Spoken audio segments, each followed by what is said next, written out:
Oke, assalamualaikum warahmatullahi wabarakatuh. Di sini kami dari kelompok C ingin menjelaskan terkait penugasan yakni tugas 2 mata kuliah data warehouse. Namun sebelum kita memulai presentasi, mungkin perkenalan diri terlebih dahulu satu-satu ya teman-teman ya. Di sini yang pertama, nama saya Muhammad Brilian Adrian Handono. Nomor induk mahasiswa saya 1204230016. Lalu lanjut. Saya saya Jat Ramadan, NIM 12042300071 dan saya Muhammad Dailam dengan NIM 1204230037. Kemudian saya Muhammad Taufik Rahman Solo dengan NIM 12.230.119. Dan saya Muhammad Alfidian Agilamir dengan NIM 12042300075. Oke, langsung masuk ke yang poin pertama pada tabel KPI yang akan dijelaskan oleh teman saya. Silakan, Mas. Yang pertama tabel KPI, yakni ada 6 tabel. Yang pertama total revenue atau sales, total pendapatan kotor, kolom data menggunakan SUM, tipe card dashboard, skor angka besar. Yang kedua itu total quantity sold, deskripsinya jumlah barang terjual, sama SUM quantity. Yang ketiga total order, deskripsi total transaksi unik, kolom datanya menggunakan count.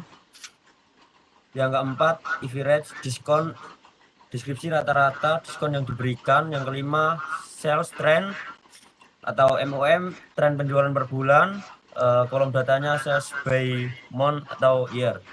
Yang keenam sales kategori, deskripsi pendapatan per kategori produk. Lanjut.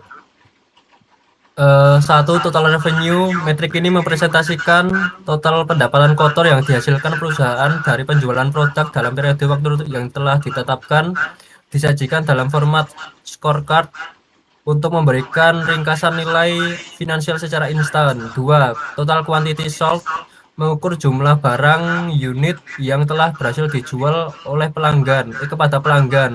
Ketiga, total order, menyajikan total transaksi unik yang telah diproses. Keempat, average discount rate. Metrik ini menampilkan rata-rata diskon yang diberikan kepada pelanggan di seluruh transaksi. Kelima, sales trend, menyajikan tren penjualan dari bulan ke bulan.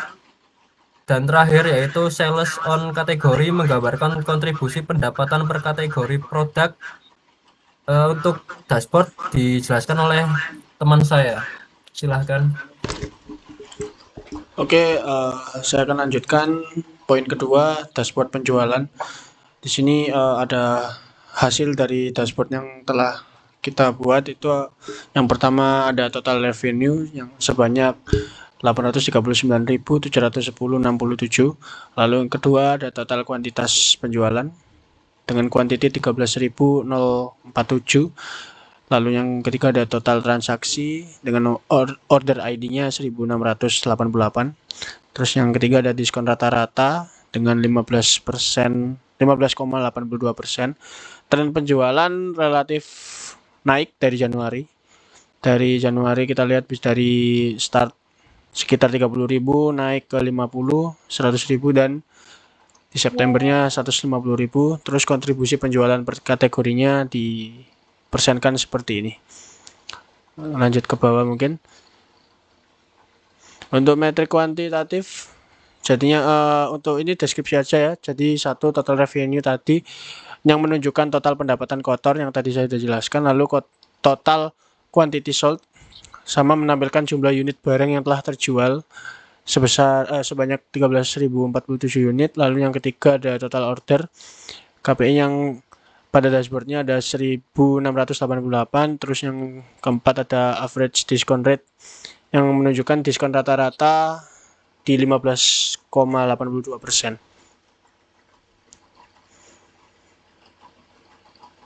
Lalu masuk ke metrik diagnostik chart. Mungkin dalam visualisasi di atas itu tren datanya itu ada sales trend MOM yang dimana tren penjualan ini membentuk line chart. Line chart yang tadi sudah ditunjukkan Jadi memperlihatkan nilai dari penjualan dari bulan Januari hingga September. Lalu di poin kedua ada sales by kategori, kontribusi penjualan per kategori yang memvisualisasikan menggunakan Pidanet yang tadi sudah saya jelaskan juga di sebelah kanan. Jadi persenan itu terbagi dijadikan Pidanet chart seperti itu. Lalu lanjut ke poin nomor 3, analisis dan penilaian target, mungkin bisa dilanjut oleh kawan saya. Oke, untuk poin ketiga yaitu analisis dari KPI yang sudah dijelaskan sebelumnya dan penilaian target. Nah, KPI untuk total revenue sales, data actually-nya di dashboard tadi 710,67, target asumsi periodenya meningkat sebesar 10% dengan penilaian targetnya tidak tercapai. Nah, analisisnya pendapatan total berada di bawah target pertumbuhan.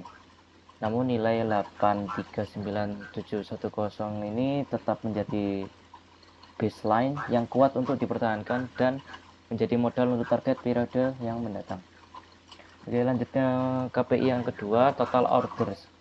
Total orders ini di dashboardnya tadi 1600-nya tidak tercapai.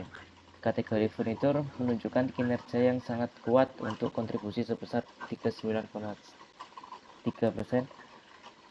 Ini adalah keberhasilan yang harus direplikasi meskipun office supplies gagal mencapai 30%.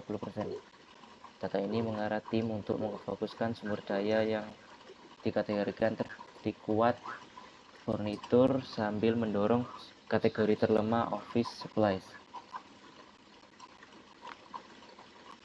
Untuk kesimpulan, Yang terakhir di kesimpulannya, secara keseluruhan kinerja penjualan menghadapi tantangan yang besar karena tren penjualan menurun dengan tajam dan diskonnya yang tidak efisien. Untuk dashboardnya sendiri berhasil menyoroti beberapa titik terang yang kontribusi dari kategori furnitur dan basis transaksi pelanggan yang relatif aktif, yaitu 1688 total penjualan. Mungkin kesimpulannya itu saja. Sekian dari kelompok kami. Wassalamualaikum warahmatullahi wabarakatuh.